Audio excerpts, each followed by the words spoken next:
Forgiving is not forgetting. It is freeing the heart from the weight that binds it. Many times we think of forgiveness as a form of weakness, believing that by forgiving, we allow others to take advantage of us, or that the harm done will go without consequence. But Jesus taught us something very different. In Matthew 6:14, he says, "For if you forgive other people when they sin against you, your heavenly Father will also forgive you." This shows us that forgiveness is not only for the one who wronged us, but also for our own soul. We cannot fully receive God's grace if our hearts remain locked in the prison of resentment.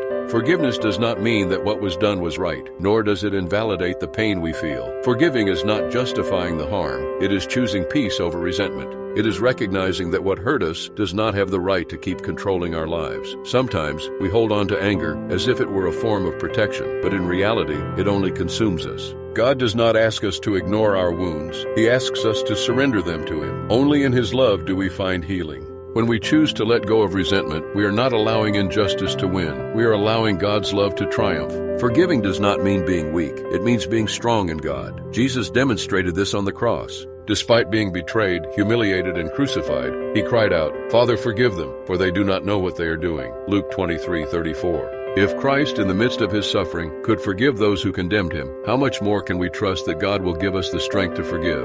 Forgiveness is not something we can do alone, but when we allow God to transform our hearts, we realize that forgiveness frees us more than it frees those who have wronged us. Today I invite you to surrender that burden to the Lord, to place judgment and justice in His hands, and to receive the peace that only He can give. Are you ready to take that step of faith?